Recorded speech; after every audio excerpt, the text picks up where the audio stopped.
அனைவருக்கும் வணக்கம்.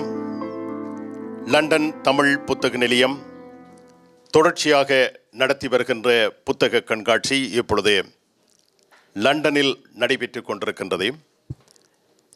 இந்த புத்தக கண்காட்சியின் ஒரு பகுதியாக அவ்வப்பொழுது நிகழ்த்தப்படுகின்ற நிகழ்ச்சிகள் வரிசையில் இன்று ஈழத்தின் நாடக துறை சார்ந்த பேராளுமை ஒருவரை நினைவு கூறுகின்ற நிகழ்ச்சியையும் இங்கு ஒழுங்குபடுத்தி இருக்கின்றார்கள்.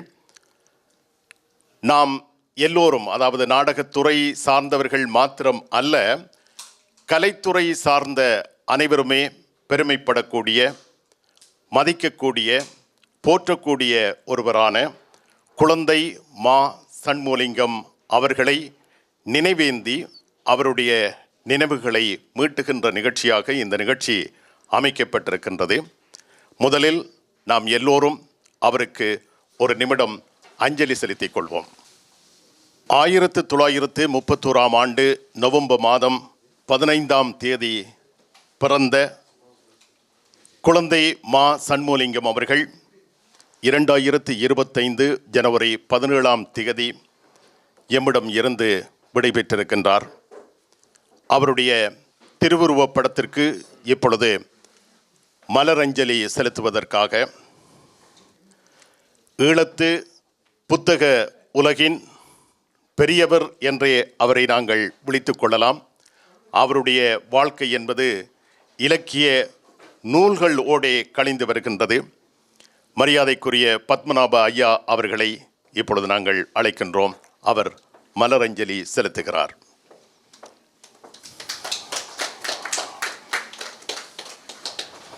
எப்பொழுதுமே ஒரு சபைக்கு முன்னால் அமர்ந்திருந்து பேசுவது எனக்கு கொஞ்சம் அசௌகரியமாக இருப்பதால் எழுந்து நின்று பேசுகின்றேன். ஆனால் அமர்ந்திருந்து பேசக்கூடியவர்கள் இங்கே அமர்ந்திருந்து பேசலாம் என்பதை மிகவும் பணிவோடு தெரிவித்துக் கொள்கின்றேன்.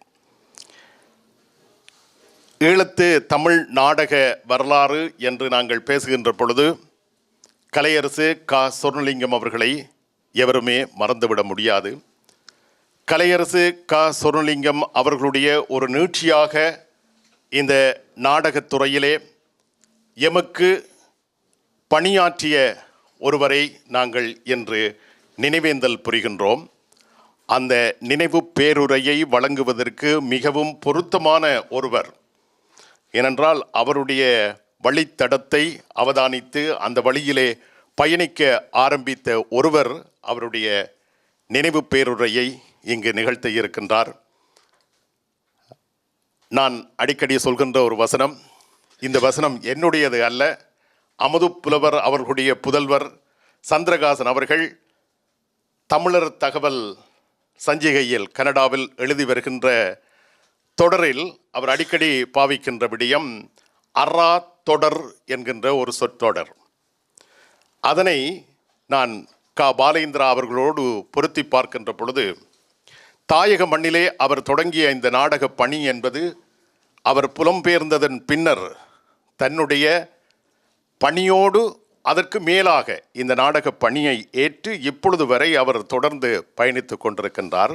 அதனால் ஈழத்து நாடகத்துறையின் அறா தொடர் செயற்பாட்டாளர் நாடக இயக்குனர் க. பாலேந்திரா அவர்கள் இப்பொழுது குழந்தை மா சண்முலிங்கம் அவர்கள் பற்றிய நினைவு பேருரையை இங்கே நிகழ்த்துகின்றார். அவரை நாங்கள் அன்போடும் மரியாதையோடும் வரவேற்றுக் கொள்கின்றோம். இங்கு கூடியிருக்கும் அனைவருக்கும் எனது அன்பான வணக்கம். இந்த நினைவு பகிர்வும் அஞ்சலியும் நிகழ்ச்சிக்கு என்னை உரையாற்ற அழைத்த ஃபவுசர் அவர்களுக்கு என்னுடைய நன்றியை முதலில் தெரிவித்துக் கொள்கிறேன். மூத்த நாடக ஆளுமை குழந்தை சண்முலிங்கம் அவர்களது மறைவு ஈழத்து நாடக உலகிற்கு ஈடு செய்ய முடியாத ஒரு இழப்பு. அவருக்கு எனது இதயபூர்வமான அஞ்சலி. அவருடைய வாழ்வை, அவருடைய நாடக செயற்பாடுகளை கொண்டாடும் ஒரு நிகழ்வு இது என்றுதான் நான் இதனை பார்க்கிறேன். நான் அவரோடு சேர்ந்து பணியாற்றியவன் அல்ல, ஒரு சக பயணி என்று தான் கூறலாம் என்று நினைக்கிறேன். அவரோடு பழகிய சில நினைவுகளை மீட்டு பார்த்து அதனை இங்கு உங்களுடன் பகிர்ந்து கொள்வதுதான் இந்த உரையின் நோக்கம். அவருடைய வாழ்வு ஒரு முழுமையான வாழ்வு. தன்னுடைய 94வது வயதில் கடந்த ஜனவரி 17ஆம் தேதி இந்த உலகை விட்டு மறைந்தார். நான் அவரை சுமார் 45 வருடங்களாக அறிவேன். சக நாடக கலைஞர்களை மதிக்கும் அவருடைய பண்பு மிகவும் போற்றத்தக்கது. அவருடைய நகைச்சுவை பாங்கான பேச்சு எவரையும் உடனடியாக அவர் பால் ஈர்த்துவிடும். நகைச்சுவையாக பேசினாலும் எவரையும் நோகடிக்காத பேச்சு அவருடையது. தன்னை முன்னிறுத்தாத ஒரு அமைதியான நாடகச் செயற்பாட்டாளர் அவர். என்னை விட சுமார் 20 வருடங்கள் மூத்தவர் இருந்தும் என்னோடு அவர் நண்பர் போலத்தான் உரையாடுகிறார். அவரது உரையாடலில் காணும் வெளிப்படைத்தன்மை என்னை மிகவும் கவர்வது. நாங்கள் அவருடைய வீட்டுக்கு போகும் வேளைகளெல்லாம் தெருமுனையில் வந்து நின்று எங்களை வீட்டுக்கு அழைத்து செல்வார். அதுபோலவே வெளியே வந்து அனுப்பி வைப்பார். 2023ஆம் ஆண்டு தான் நான் அவரை கடைசியாக பார்த்தது. அந்த சந்திப்பு நேரத்தில் கூட அவருடைய நினைவாற்றல் மிக சிறப்பாக இருந்தது. 60களில் அவர் நடித்த ஒரு சரித்திர நாடகத்திலிருந்து சில வசனங்களை நினைவுபடுத்தி எமக்கு நடித்து காட்டிய போது எமக்கு அது வியப்பாக இருந்தது. அதற்கு பிறகு 2024இல் அவருடைய மனைவியின் இழப்பை தொடர்ந்து அவருடைய நினைவாற்றல் மங்கி போனதாக அறிந்தேன். 2024இல் நாங்கள் போனபோது அவரை சந்திக்க முடியவில்லை. குறிப்பாக யாழ்ப்பாணத்தில் அவரை போன்ற நடுத்தர வர்க்கத்தினர் பெரும்பான்மையோர் போர் காரணமாக புலம்பெயர்ந்த போதும் அவரது பிள்ளைகள் வெளிநாடுகளில் வசிக்கின்ற போதும் தனது மண்ணை விட்டு போக மாட்டேன் என்ற வைராக்கியத்துடன் இறக்கும் வரை அந்த நிலத்திலேயே வாழ்ந்த ஒருவர் அவர். அந்த வைராக்கியத்தை நான் போற்றுகிறேன்.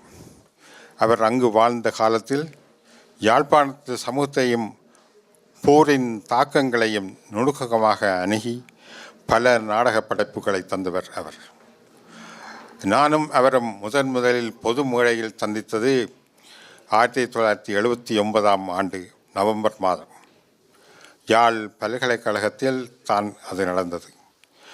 பேராசிரியர் சிவத்தம்பி அவர்களின் தலைமையில் நாடக நெறியாள்கையும் ரசனையும் என்ற தலைப்பில் நடந்த ஒரு கருத்தரங்கில் நானும் அவரும் உரையாற்றினோம்.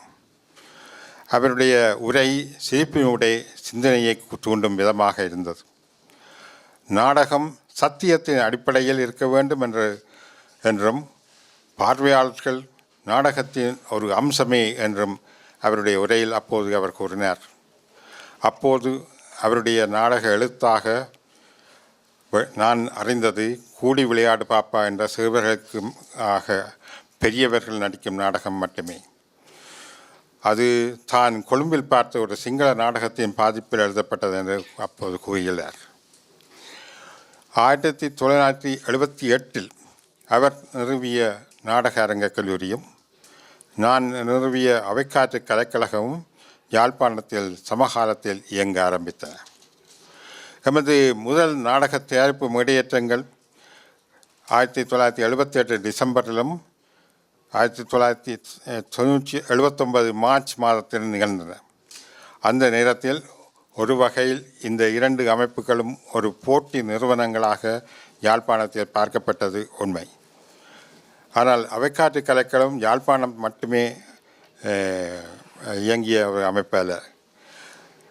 ஆனால் எமக்குள் ஒரு வகையில் ஒரு நல்ல உறவு ஆரம்பத்தில் இருந்தது. நாடக அரங்கக் கல்லூரியில் முதலாவதாக தயாரிக்கப்பட்ட கோடை நாடகத்தில் எமது நாடகக் குழுவைச் சேர்ந்த ஆனந்தராணி நடித்திருந்தார். எமது அவைக்காற்று கலைக்கழகம் ஸ்தாபிக்கப்பட்ட பின்னர் எமது முதல் தயாரிப்பான ஒரு நாடகத்துக்கு நான் சண்முகலிங்க மாஸ்டரை நடிப்பதற்கு கேட்டேன். அவரும் விரும்பியிருந்தார். ஆனால் வேறு காரணங்களால் அது சாத்தியப்படவில்லை. நகைச்சுவை நாடகங்களில் ஆரம்பித்து பின்னர் கலையரசு சொர்ணலிங்கம் அவருடைய சரித்திர சமூக நாடகங்கள் நடித்த அனுபவங்கள் இருந்தாலும் 1976இல் டிப்ளோமா பயிற்சிக்காக கொழும்புக்கு வந்த பின்னர்தான் அவரில் பாரிய மாற்றம் நிகழ்ந்தது என்பதை அவரே வெளிப்படையாக கூறுவார். நான் 1982 புலம்பெயர்ந்து விட்டேன். அவருடைய பெரும்பாலான நாடகங்களும் மொழிபெயர்ப்புகளும் எமது புலப்பெயர்வுக்கு பின்னரே எழுதப்பட்டன. நான் அறிந்தவரையில் 70 நாடகங்களையும் 60க்கு மேற்பட்ட மொழிபெயர்ப்பு நாடகங்களையும் அவர் எழுதியுள்ளார். நாடகத்துறையில் ஒரு பிரமிக்கத்தக்க சாதனை இது. நாடகப் பிரதிகள் போதுமான அளவு இல்லாதபடியால் தான் நான் நாடகம் எழுத ஆரம்பித்தேன் என்று கூறுகிறார். தயாரிப்பு தேவைக்காகவே பல நாடகங்களை தான் எழுதவும் ஆரம்பித்ததாக அவர் கூறியிருப்பது இங்கு கவனிக்கத்தக்கது. நாடகப் பிரதிகள் போதுமான அளவு இல்லை என்ற அவருடைய கருத்து என்னுடைய கருத்தோட்டத்துக்கு ஒத்ததாக இருந்தது. மொழிபெயர்ப்பு நாடகங்கள் பற்றிய அவரது கருத்தும் எமக்கு ஒத்த கருத்துள்ளதாகவே இருந்து வந்துள்ளது. நான் புலம்பெயர்ந்த பின்னரே நாடகம் ஈழத்தில் ஒரு கற்க நெறியானது. அதை பேராசிரியர் சிவத்தம்பியோடு இணைந்து ஆரம்பித்து வைத்தவர் அவர். இப்பொழுது யாழ் பல்கலைக்கழகத்திலும் மற்றும் மட்டக்களப்பு பல்கலைக்கழகங்களில் விரிவுரையாளர்களை இருப்பவர்கள் பலர் அவருடைய மாணவர்கள், அவருடன் கற்றவர்கள். 80களின் நடுப்பகுதியில் முதலில் சுண்டுக்குழி மகளிர் பாடசாலையில் நாடகங்கள் எழுத ஆரம்பித்தார். அப்பொழுது அவர் ஒரு தன்னார்வ தொண்டராகவே அந்த பாடசாலைக்கு சென்று பயிற்றுவித்திருக்கிறார். அங்கு அப்போது பயின்ற 2 பெண் மாணவியரை நான் இப்போது சந்திப்பதுண்டு. அப்போதும் அவர்கள் எமது நாடக முயற்சிகளை பற்றி கூட அந்த பிள்ளைகளுக்கு அப்போதே அறிமுகப்படுத்தி இருக்கிறார் என்று அவர்கள் கூறுவது எனக்கு மகிழ்ச்சி. எமது நாடக தயாரிப்புகளின் நேர்த்தி குறித்தும் பலவிதமான தெரிவுகள் குறித்தும் அவர்களுக்கு அவர் அறிமுகப்படுத்தியதாக அந்த பிள்ளைகள் இப்போது எனக்கு கூறுகிறார்கள்.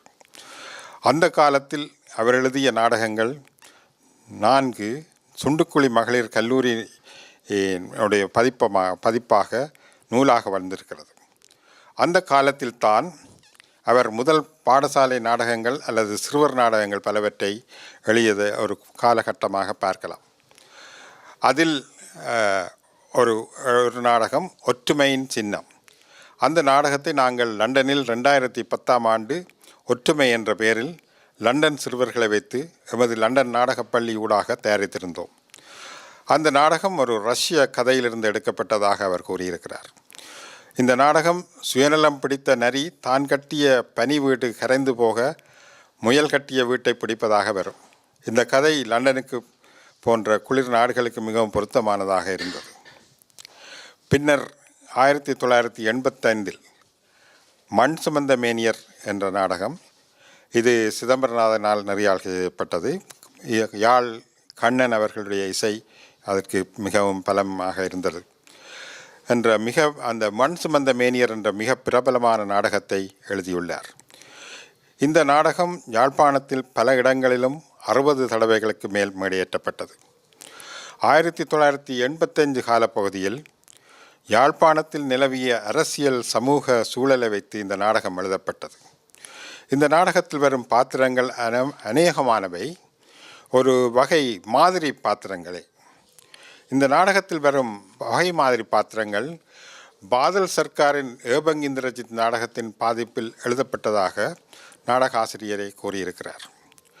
இந்த நாடகத்தை பற்றி எழுத்தாளர் ராணா இயேசுராசா குறிப்பிடும் போது 1979-80 ஆண்டுகளில் நாடக விழிப்பினை பரவலாக்கிய அவைக்காட்டு கலைக்கழகம், நாடக அரங்கக் கல்லூரி போன்றவற்றின் முயற்சிகளுக்கு பின்னர், மிக நீண்டகால வறுமைக்கு பின்னர் பலரின் கவனத்தை கோரும் முக்கிய நிகழ்வாக இது அமைகிறது என்று எழுதினார்.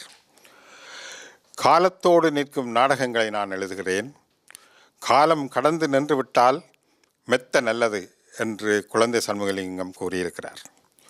உதாரணமாக, போராட்ட உளவியல் தாக்கங்களையும் 87 இந்திய இராணுவம் மாணவிகள் மீது மேற்கொண்ட வல்லுறவின் விளைவுகளையும், போரின் போது இடம்பெயர்ந்த மக்களின் அவலங்களையும், அன்னையிட்ட தீ, வேள்வித்தி, ஆர்க்கெடுத்திருப்பேன் ஆகிய நாடகங்கள் பேசின. பிள்ளைகளின் புலப்பெயர்வையும் அதனால் தனிமையாக தாயகத்தில் தங்கிவிடுகின்ற முதியவரின் துயரங்களையும் எந்தையும் தாயும் நாடகம் பேசியது. இது அவருடைய மகன், கனடாவில் இருக்கின்ற மகன் கேட்டுக்கொண்டதுக்கு இணங்க எழுதப்பட்ட நாடகம். 1992 முதலில் பி. விக்னேஸ்வரன் தயாரிப்பில் கனடாவில் மேடியேறியது. பின்னர் தாசிசியஸ் அதை 94 லண்டனில் தயாரித்தார். போரில் தோற்றுப்போவது மனிதமே என்ற கருத்தை மகாபாரதத்தின் 14ஆம் நாள் போர்ச்சூழலை வைத்து பூடகமாக அவர் எழுதிய நாடகம்தான் யார்கொலோ சதுரர். இப்படி பல நாடகங்கள் உண்டு. இதில் சில யாழ் மருத்துவ பீட சார்ந்த அமைப்புகளால் நாட்டிய நாடகங்களாக கூட தயாரிக்கப்பட்டன. எனது புலம்பெயர்வுக்கு முன்னர் நான் அவருடன் பழகியதை விட நாம் 2013க்கு பின்னர் அவருடன் பழகிய காலங்கள் தான் கூடியவை. நான் அங்கு போகும்போது லண்டனிலிருந்து போய் 2013 நாங்கள் யாழ்ப்பாணத்தில் நடத்திய நாடக விழா நேரத்தில் திருமறைக்கலா மன்ற மண்டபத்தில் நாடகம் பயிற்றுவிக்கும் ஆசிரியர்களுடனான ஒரு சந்திப்பை நிகழ்த்தினோம். அந்த நிகழ்வில் அவர் கலந்து கொண்டார். அதற்கு பிறகு நாங்கள் யாழ்ப்பாணம் போகின்ற நேரமெல்லாம் அவரை கண்டு பேசுவது வழமை. சில சந்தர்ப்பங்களில் அவருடைய மனைவியும் வந்து உரையாடலில் கலந்து கொள்வார். வெளிப்படையான உரையாடல்களாக அவை இருக்கும். நாடக பாடத்திட்டத்தில் ஆரம்பத்தில் கோட்பாடுகளும் வரலாறும் முக்கியப்படுத்தப்பட்ட அளவுக்கு ஆற்றுகை அல்லது நிகழ்த்தல் முக்கியப்படுத்தப்படவில்லை என்பது அவருக்கு ஒரு கவலையாக இருந்தது. பரீட்சைக்கு படிக்கும் பாடமாக மட்டும் நாடகம் இருந்துவிடக்கூடாது என்ற ஏக்கம் அவருக்குள் இருந்ததை அவர் வெளிப்படையாகவே பேசினார். 2015 ஒருமுறை நாங்கள் யாழ்ப்பாணம் போன போது அவர் மொழிபெயர்த்த கிரேக்க நாடகமான சொபக்கலிஸின் ஆன்டிகனி நாடகம் ஒத்திகை செய்யப்பட்டு கொண்டிருந்தது. அதற்கு எம்மை வரவழைத்து என்னுடைய கருத்துக்களை கேட்டு அறிந்தார். அருமையான தமிழில் அந்த நாடகம் இருந்தது. அந்த நாடகப் பிரதி நூலாகவும் வெளிவந்திருக்கிறது. அதில் ஒரு பிரதியை கையொப்பமிட்டு எமக்கு அன்பளிப்பாக கொடுத்தார். எமது புலப்பெயர் நாடக முயற்சிகளை விவரமாக கேட்டு அறிந்து கொள்வார். எமது நாடக மலர்களிலும் அவருடைய கட்டுகள் இடம்பெற்றிருக்கின்றன. 2015 நாம் நடத்திய சிறுவர் நாடகங்களின் வெள்ளி விழா மலரில் படுமாறு நின்றீர் என்ற ஒரு ஆக்கம் இருக்கிறது அவருடைய கட்டுரை. 2018 நாம் நடத்திய தமிழ் அவைக்காற்று கலைக்களத்தின் 40ஆம் ஆண்டு நிறைவு மலரில் அவருடைய ஒரு கட்டுரை இடம்பெற்றது குறிப்பிடத்தக்கது. அவருடைய இந்த ஆக்கம் என்னை பற்றிய ஜீவநதி வெளியிட்ட சிறப்பு இதழிலும் இடம்பெற்றது. சண்முகலிங்கம் மாஸ்டர் சார்ந்த நாடக அரங்கக் கல்லூரி சுயமொழி நாடகங்களையும் நான் சார்ந்த அவைக்காற்று கலைக்கழகம் மொழிபெயர்ப்பு நாடகங்களையும் செய்ததாகவே பல பதிவுகள் உள்ளன. ஆனால் பிந்திய போர்க்காலங்களில் உலக நாடக இலக்கியங்களிலிருந்து பல முக்கியமான நாடகங்களை எமது மாணவர்கள் பயில வேண்டும் என்ற காரணத்துக்காகவே ஒரு தவம் போல பல நாடகங்களை தமிழுக்கு கொண்டு வந்துள்ளார். ஆனால் அண்மை காலங்களில் குழந்தை மாஸ்டர் செய்த மொழிபெயர்ப்பு நாடகங்கள் தான் இலங்கையில் பல இடங்களில் மேடையேறுவதை நான் இப்போது பார்த்து வருகிறேன். உதாரணமாக வெண்கட்டி வட்டம், பிரக்டுடைய சாக் சர்க்கிள், அன்பமுதூரும் ஏலார் என்ற ஒரு செக்கோவனுடைய நாடகம் ஆகிய நாடகங்களை நான் இலங்கைக்கு சென்ற போது பார்த்திருக்கிறேன். இதைவிடவும் இப்சனின் ஒரு பாவை வீடு, டால்ஸ் ஹவுஸ், சொபக்கலிஸின் அந்திகனி, ஆண்டன் செக்கோவின் தான் விரும்பா தியாகி, அது ரதிதரன் பல்கலைக்கழக விரிவுரையாளர் ரதிதரனுடைய நெறியாள்கையில் மேடையேற்றப்பட்டது. அந்தி மாலை பொழுது ஒன்று என்றது, அது செக்கோவுடைய ஒரு நாடகம். ஒரு தனி நடிப்பாக, அதாவது ஒரு வயது முதிர்ந்த ஒரு நடிகர் இப்பொழுது சந்தர்ப்பம் இல்லாத நேரத்தில் தன்னுடைய பழைய நாடக நிகழ்வுகளை நிகழ்த்துவதாக, அதை பற்றி ஏங்குவதாக இருக்கின்ற நாடகம். அந்தி மாலை பாடல் ஒன்று என்ற தலையங்கத்திலே தர்மலிங்கம் என்ற இளைய விரிவுரையாளர். அவருடைய நெறியாழ்க்கையிலே இலங்கையில் பல இடங்களில் மேடையேற்றப்பட்டது. அவருடைய சில மொழிபெயர்ப்பு நாடகங்களை பார்க்கலாம். மற்றது இதிலே சில நாடகங்கள் நான் அங்கு போகும்போது பார்த்துருக்கிறேன். அது போர்டோல் பிரக்டின் சாக்ஸ் என்ற வெண்கட்ட வெட்டம் என்ற பெயரில் பராக்கிரம நெறியல் என்ற சிங்கள நாடக நெறியாளருடைய நெறியாழ்கையிலே அது மேடையேற்றப்பட்டது. மற்றது சொபக்கிளிஸின் எடிபஸ், அது மிக கடினமான ஒரு நாடகம். அதை அவர் மொழிபெயர்த்திருக்கின்றார். இது ஈனா இரத்தினம் அவர்களால் கொழும்பிலிருந்து வந்தவர். அவர் ஆழமான ஒரு ஷேக்ஸ்பியர் நாடகங்களை மொழிபெயர்த்தவர். 1969 இந்த நாடகத்தை அவர் மொழிபெயர்த்திருந்தார். மற்றது இப்சனுடைய டால்ஸ் ஹவுஸ், அது என்னுடைய பல மொழிபெயர்ப்புகள் இலங்கையர் சேர்ந்தவர்களாலேயே வந்திருக்கிறது. அதாவது ஒரு பாவை வீடு என்ற பெயரிலே சண்முகலிங்கம் மாஸ்டரும் கனடாவில் வசிக்கும் விக்னேஸ்வரன் அதனை தானே மொழிபெயர்த்து தயாரித்திருக்கிறார். அதைவிட நோர்வேயில் இருக்கின்ற சிவபாலன் என்ற ஒரு சட்டத்தரணி மனித உரிமைவாதியும் கூட அவரும் அந்த நாடகத்தை மொழிபெயர்த்திருக்கின்றார். ஆதர் மில்லரின் death of a salesman, Anton செக்கோவின் செரி ஆர்கிட் போன்ற பெரிய நாடகங்களையும் அவர் பல சிறு சிறு நாடகங்களையும் மொழிபெயர்த்துள்ளார். அவற்றில் சில நாடகங்கள் மட்டுமே இலங்கையில் மேடையேறியுள்ளன. இந்த ஆற்றுலோ சதுரர் என்ற நாடகமும் மரணத்தில் வாழ்வு என்ற நாடகமும் கிட்டத்தட்ட ஒரே நேரத்தில் மேடையேற்றப்பட்ட நாடகங்கள் என்று நினைக்கிறேன்.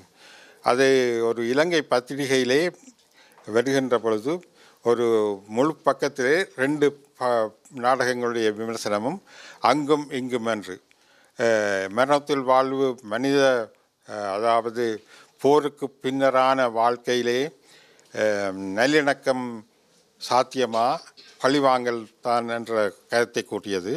யார்குலோ சதுரர் எப்பொழுதும் போரிலே, அது போருக்கு எதிரான ஒரு நாடகமாக இருந்தது. போரிலே ஒரு மனிதன்தான் மரணமடைவது என்று சொல்லுகின்ற நாடகம். இந்த 2 நாடகங்களும் 2009, அதாவது போர் உச்சக்கட்டத்தில் இருந்த நேரத்திலே, அதாவது கிளிநொச்சி கைப்பற்றப்பட்ட காலத்திலே மொழியேற்றப்பட்ட நாடகங்கள். குழந்தை சண்முகலிங்கம் அவர்கள் ஒரு திரைப்படத்திலும் நடித்திருக்கிறார். அந்த திரைப்படம் குறித்து பொன்மணி என்ற திரைப்படம் அவருக்கு அவ்வளவு நல்ல அபிப்பிராயம் இருக்கவில்லை. ஒரு ஈழத்து திரைப்படம் எப்படி எடுக்கக்கூடாது என்பதற்கு ஒரு உதாரணம் என்று கருத்தை அவர் கூறியிருக்கிறார். இது தர்மசேன பத்திராஜா என்ற ஒரு சிங்கள நாடக திரைப்பட நெறியாளரால் செய்யப்பட்ட நாடகம், திரைப்படம். குழந்தை சண்முகலிங்கம் அவருடைய பல நாடகங்கள், பல மொழிபெயர்ப்புகள் இன்னும் பிரசுரமாகாமலே உள்ளன. இவற்றை மிகுந்த சிரத்தை எடுத்து நவராஜ் என்பவர் தொகுத்து வருகிறார். அவை எல்லாம் நூலாக வெளிவர வேண்டும். கடந்த சில மாதங்களில் அவருடைய 2 நூல்கள் கனடாவில் வசிக்கும் சேஸ்கந்தன் மற்றும் யாழ் பல்கலைக்கழக விரிவுரையாளர் அகிலன் அவர்கள் முயற்சினால் 2 தொகுப்புகள் வெளிவந்துள்ளன. இது தவிர இவருடைய நாடக செயற்பாடுகளை ஆவணப்படுத்தும் முயற்சியில் யாழ் பல்கலைக்கழகத்தைச் சேர்ந்த கலாநிதிகள் நவதர்ஷினி, அகிலன் ஆகியோர் ஈடுபட்டு வருவது மகிழ்ச்சி. ஆவணப்பட இயக்குனர் சோமீதரன் கூட இப்படியான ஒரு முயற்சி செய்வதாக அறிகிறேன். அவர் உயிருடன் இருக்கும்போது வந்திருந்தால் இன்னும் சிறப்பாக இருந்திருக்கும். இப்பொழுது அது முடிவடைந்து வரும் என்று எதிர்பார்க்கிறேன். அவருடைய எழுத்துக்கள், மொழிபெயர்ப்புகள் எல்லாம் தகுந்த முறையிலே ஆவணப்படுத்த வேண்டிய தேவை சமூகத்துக்கு உள்ளது. அது முழுமையாக வரும்போது ஈழத்து சமூக அரசியல் வரலாற்று ஆவணங்களாக அவை அமையும். குழந்தை சண்முகலிங்கம் அவருடைய பல எழுத்துக்கள் காலந்தோறும் என்றென்றும் வாழும் என்று கூறி எனது அஞ்சலியுரையை முடித்துக் கொள்கிறேன். வணக்கம். குழந்தை சண்முகலிங்கம் யார் என்று ஒருவர் கேட்டால் அதற்குரிய நிறைவான பதிலாக நாடக நெறியாளர் கா. பாலேந்திரா அவர்களுடைய நினைவு பேருரை அமைந்திருக்கின்றது. அவர் பேசுகின்ற பொழுது நான் யோசித்துக் கொண்டிருந்தேன், அவர் ஒரு திரைப்படத்திலும் நடித்திருக்கின்றாரே என்று யோசிக்கின்ற பொழுதே என்னென்று என்னிடம் இருந்து அவரிடம் சென்றதோ தெரியவில்லை. ஆனால் அவர் எல்லாவற்றையும் அங்கே எழுத்து வடிவத்தில் கொண்டு வந்திருக்கின்றார். ஆகவே அந்த பொன்மணி திரைப்படம் ஒரு திரைப்படத்தில் நடித்தால் அல்லது ஒரு நாடகத்தில் நடித்தால், அந்த நாடகத்தில் பிழை இருந்தால் அல்லது அந்த திரைப்படத்தில் பிழை இருந்தால், அந்த திரைப்படத்தில் நடித்தவர்கள் தங்களுடைய பிழையை சொல்ல மாட்டார்கள், அந்த திரைப்படம் பற்றியும் சொல்ல மாட்டார்கள். ஆனால் குழந்தைமா சண்முகலிங்கம் அவர்கள் ஒரு எடுத்துக்காட்டாக எப்படி ஒரு திரைப்படம் எடுக்கக்கூடாது என்பதற்கு பொன்மணி ஒரு உதாரணம் என்று அவர் பதிவு செய்து வைத்திருக்கின்றார். உண்மைதான், அந்த திரைப்படத்தை நான் கூட யாழ்ப்பாணம் ராணி திரையரங்கில் பார்க்க இருந்தேன். எப்பொழுது எழுந்து வெளியே செல்லலாம் என்று கொண்டுதான் அங்கே இருந்தேன். அவ்வளவுக்கு அந்த திரைப்படத்தை எப்படி எடுக்கக்கூடாதோ அப்படி எடுத்திருக்கிறார்கள். ஆனால் அதில் சம்பந்தப்பட்டவர்கள் எல்லாம் பேராசிரியர்கள், பல்கலைக்கழக வித்துவான்கள், அப்படித்தான் எல்லாரும் சம்பந்தப்பட்டார்கள். அதில் நடித்த நாயகனை எனக்கு தெரியும். அந்த நாயகன் சும்மா கூட ஒரு நாடகத்தை வந்து பார்த்ததாக நான் அறியேன். அவருடைய இல்லத்துக்கு பக்கத்தில் நாடக விழாக்கள் நடைபெற்று கொண்டிருக்கும் மாதக்கணக்கில். ஆனால் அப்படியெல்லாம் இல்லை. ஏனோ அப்படி ஒரு திரைப்படம் எடுக்கப்பட்டு விட்டது. ஆனால் அதுவும் வரலாற்றில் பதிவாகித்தான் இருக்கின்றது. எங்களுடைய ஈழத்து திரைப்பட வரலாற்றில் பொன்மணியும் பதிவாகி இருக்கின்றது. அதிலே சம்பந்தப்பட்டவர்கள் இப்பொழுது வேதனை அடைவார்கள் என்பது எங்களுடைய தாழ்மையான கருத்து. சரி, நினைவு பேருரையை வழங்கிய கா. பாலேந்திரா அவர்களை அடுத்து நினைவு பகிர்வை வழங்குவதற்காக சஞ்சிகையாளர், சமூக அரசியல் செயற்பாட்டாளர் நா. சபீசன் அவர்கள் இப்பொழுது. 1979ஆம் ஆண்டிலே நான் உயர்தரம் படிக்க வந்தபோது இலங்கையின் தமிழ் நாடக உலகம் யாழ்ப்பாணத்துக்கு திரும்பியிருந்தது. அங்கே அவைக்காற்று கலைக்கழகமும் நாடகரங்க கல்லூரியும் செயற்பட்டு கொண்டிருந்தது. அந்த வேளையிலே நாங்கள் சில நண்பர்கள் சேர்ந்து ஒரு சின்ன குழுவாக செயற்பட்டு தொடங்கியிருந்தோம். பின்னாளில் புதுசு சஞ்சிகை என்று வந்த அந்த குழு 79ஆம் ஆண்டில் ஆரம்பமாகியிருந்தது. 79ஆம் ஆண்டு ஈழத்தின் அரசியல் வரலாற்றிலே ஒரு பெரிய பாய்ச்சலாக அல்லது ஒரு பெரிய மாற்றத்தை உருவாக்கிய காலகட்டம். அந்த காலகட்டம் அவசரகால சட்டம் அமலுக்கு வந்து இளைஞர்கள் படுகொலை செய்யப்பட்ட ஒரு சூழல் நிரப்பிய காலம். அப்போது லண்டனிலே செயற்பட்டு வந்த ஒரு அரசியல் குழு தமிழர் விடுதலை இயக்கம் என்ற பெயரிலே இயங்கி வந்தார்கள். பின்னாளிலே இந்த வீடு படத்தை தயாரித்த நாராயணதாஸ் அவர்கள் அதன் தலைவராக இயங்கினார். அந்த குழுவினர் சிலர் தமிழ்நாட்டிலே பயிற்சி பெற வந்து அங்கே சில பிரச்சனைகளோடு இலங்கையில் வந்து செயற்படுவோம் என்று வந்து என்னோடு சொல்கிறது எங்களுடைய வீட்டிலும் தங்கியிருந்தார்கள். சார்ல்ஸ் உங்களுக்கு தெரியும், திம்பு பேச்சுவார்த்தையிலே போய் கலந்து கொண்டவர். இப்படி ஒரு 3-4 பேர் வந்து கலந்து கொண்டிருந்தார்கள். அந்த நேரத்திலே யாழ்ப்பாணத்தின் ஒரு அறிவுசார் பக்கம் பெரும் எழுச்சிக்குரிய ஒன்றாக மாறிக்கொண்டிருந்தது. அப்போதுதான் இந்த நாடக கல்லூரியை குழந்தை சண்முகலிங்கம் அவர்கள் ஆரம்பித்தார். இந்த 78ஆம் ஆண்டிலே அவர் ஆரம்பித்த இந்த நாடகரங்க கல்லூரி அதுவரையும் அமைச்சூர் நாடகங்கள், நண்பர்கள் சேர்ந்து நடித்த நாடகங்கள் என்றிருந்த சூழலை ஒரு ஒழுங்கமைக்கப்பட்ட வடிவத்துக்கு மாற்ற ஆரம்பித்தது. அவைக்காற்று கலைக்கழகம் ஒருபுறம் நாடகங்களை வழங்கி கொண்டிருந்த வேளையிலே இன்னொரு பக்கம் நாடரங்க கல்லூரியும், இன்னொரு பக்கம் யாழ்ப்பாண திரைப்படக் கழகமும் ஜேசராஜா அதில் முக்கியமான பங்கு வகித்தார். இந்த சூழல் ஒன்று உருவாகி வளர்ந்து வந்தது. அப்போது திரு நித்யானந்தன் அவர்கள் வைகறை வெளியீட்டையும் ஆரம்பித்திருந்தார். அதன் மூலம் சில நாவல்கள், சிறுகதைகள், இப்படி வெவ்வேறு சூழல்கள் வளர்ந்து வந்தன.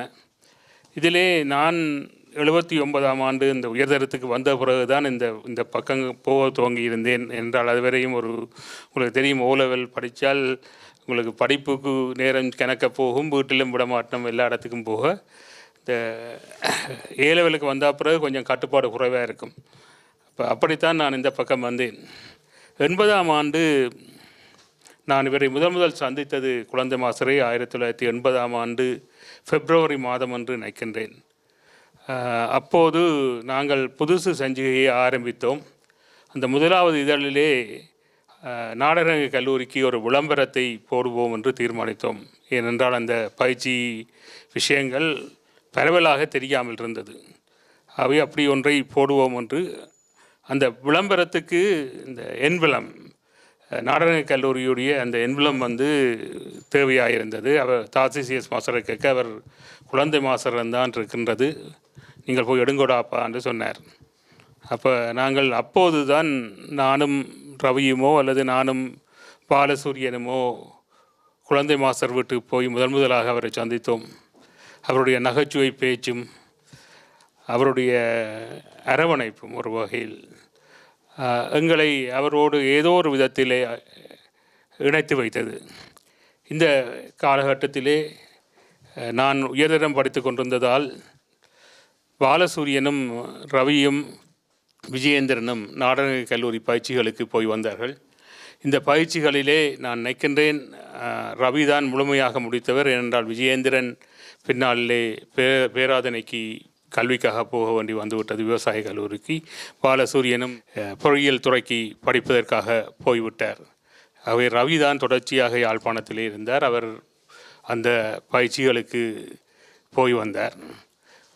அந்த காலகட்டங்களில் இந்த நாடகங்கள் பார்க்கின்ற சில வேளைகளிலே குழந்தை மாஸ்டருக்கு அருகிலே இருந்து பார்த்தால் நீங்கள் வெடித்து சிரித்து கொண்டு தான் இருப்பீர்கள். அவர்கள் எல்லா நாடகத்துக்கு எல்லா விதமான கொமெண்ட்டும் சொல்லிக்கொண்டே இருப்பார். அது ஒரு நகைச்சுவையான கொமெண்ட்டுகளாகத்தான் பெரும்பாலும் இருக்கும்.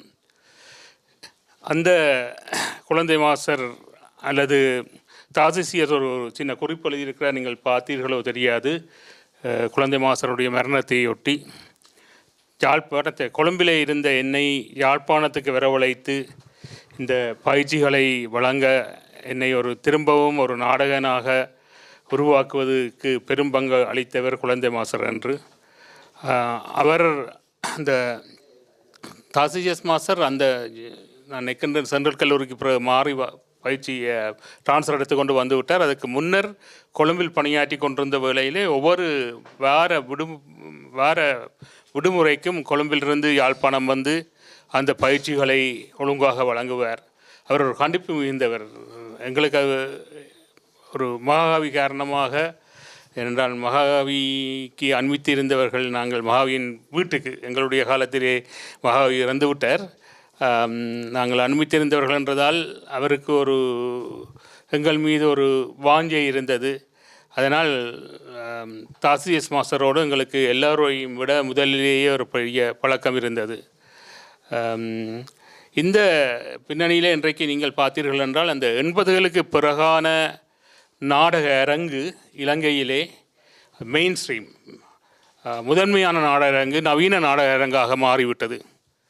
தமிழ்நாட்டிலே நாடக அரங்கை ஒப்பிட்டு பார்த்தீர்கள் என்றால் அது நவீன நாடக அரங்காக பெருமளவுக்கு மாற்றம் காணவில்லை, மெயின் ஸ்ட்ரீம். ஆனால் இலங்கையின் மெயின் ஸ்ட்ரீம் தமிழ் நாடக அரங்கு முற்றுமுழுதாக ஒரு நவீன நாடக அரங்காக மாறிவிட்டது. அதற்கு முன்னர் ராஜ் நாடகம் மன்றம், நகைச்சுவை நாடக மன்றம், மகானுடைய சிறுவிழாவில் இருந்த நகைச்சுவை நாடக குழு, இப்படி ஊர் முழுக்க ஒரு அமைச்சூர் நாடக குழுக்கள்லாம் அவர்களுடைய விருப்பத்துக்கு ஏற்ப இந்த நாடகங்களை நடத்தி கொண்டிருந்தார்கள்.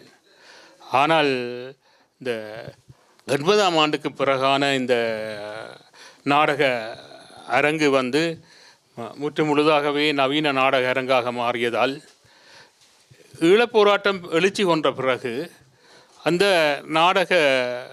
ஈழப்போராட்டத்தின் நாடக உலகமே நவீன நாடக உலகமாகவே மாறிட்டு.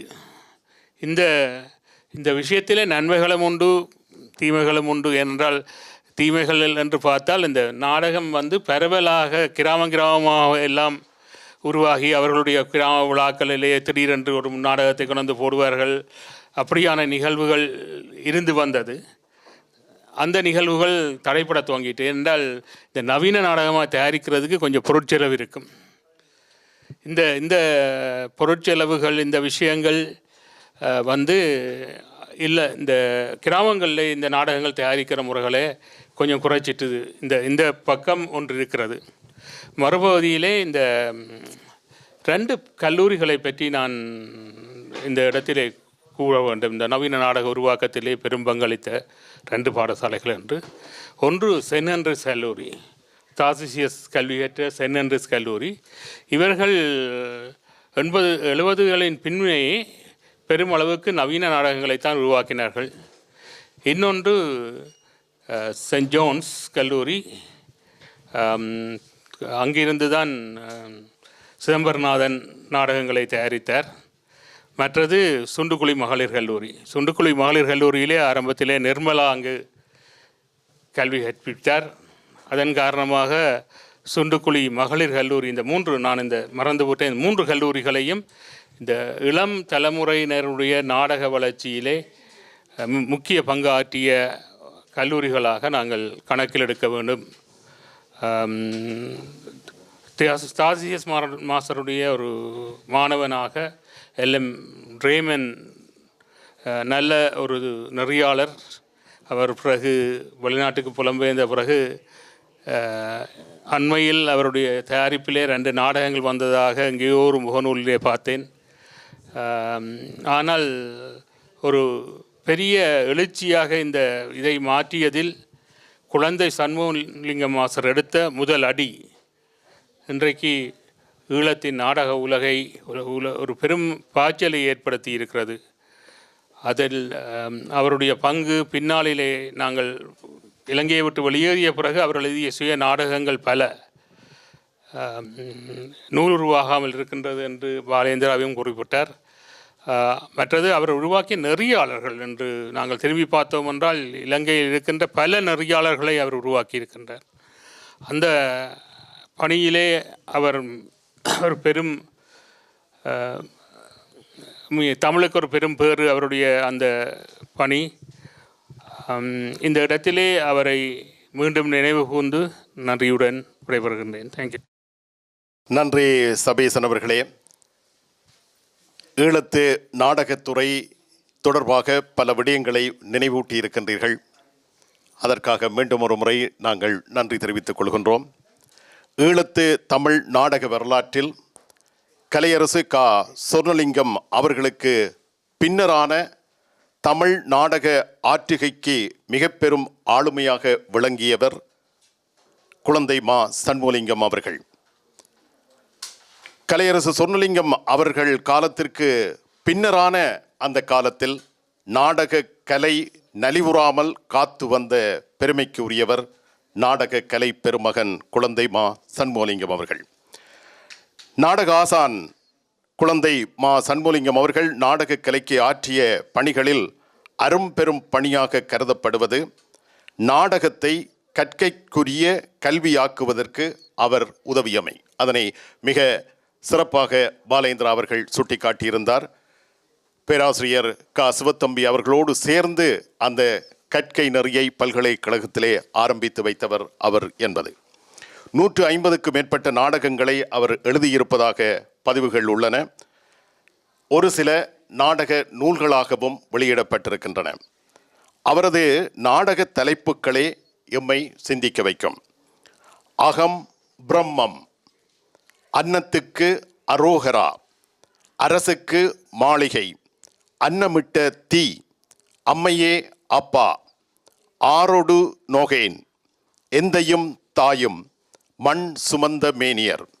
இவற்றை நாங்கள் திரும்ப திரும்ப அதனை உச்சரிக்கின்ற பொழுது அதில் இருந்து கிடைக்கின்ற விடயங்கள் வேறாக இருக்கும். 1953 முதல் 57 வரை இந்தியாவில் பட்டப்படிப்பை நிறைவு செய்து திரும்பியவர் யாழ் செங்குந்தா கல்லூரியில் ஆசிரியராக பணியேற்றார். 1976 கொழும்பு பல்கலைக்கழகத்தில் நாடக டிப்ளோமா கற்கையை மேற்கொண்டார். கொழும்பில் அவர் பார்த்த நாடகங்கள், சந்தித்த நாடக கலைஞர்கள் அவருடைய நாடக ஆளுமைக்கு வழிகோலின என்பதை அவரே பதிவு செய்திருக்கின்றார். 23/1/1978 இன்றைக்கு 47 ஆண்டுகளுக்கு முன்னர் யாழ்ப்பாணம் திருநெல்வேலியில் ஆரம்பிக்கப்பட்ட சபேசன் அவர்கள், பாலேந்திரா அவர்கள் அதை பற்றி நிறைவாக கூறியிருக்கின்றார்கள். நாடக அரங்கு கல்லூரியை நிறுவுவதில் முன்னின்று உழைத்தவர். அதற்கு பிரதான நாடக விரிவுரையாளராக, பயிற்றுவிப்பாளராக நவீன நாடக ஆசான் ஏசி தாசிசிஎஸ் அவர்களை அமர்த்தி கொண்டார். அவர் நீங்கள் சொன்னது போல வெள்ளிக்கிழமை வருவார், ஞாயிற்றுக்கிழமை இரவு யாழ்ப்பாணத்தில் இருந்து புறப்பட்டு விடுவார். அந்த நேரங்களில் எல்லாம் நீங்கள் கூறியது போல ரவி அவர்கள் இதிலே மிகப்பெரிய பங்களிப்பை செய்திருக்கின்றார் என்பது உண்மை.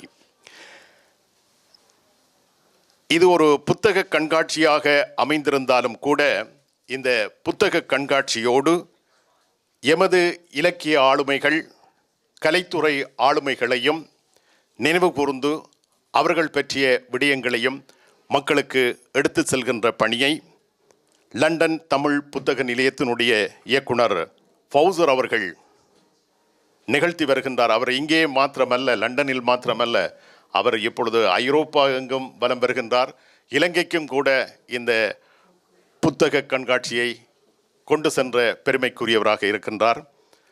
குழந்தை மா சண்முலிங்கம் அவர்களை நினைவு கூறுவதற்கு ஏற்பாடுகளை செய்து இந்த நினைவு கூறலை மேற்கொண்ட, அதற்கு வழிவகுத்த ஃபவுசர் அவர்களுக்கு நன்றி தெரிவித்து இப்பொழுது இந்த நிகழ்ச்சியை நாங்கள் நிறைவு செய்து கொள்கின்றோம். மிக்க நன்றி, வணக்கம்.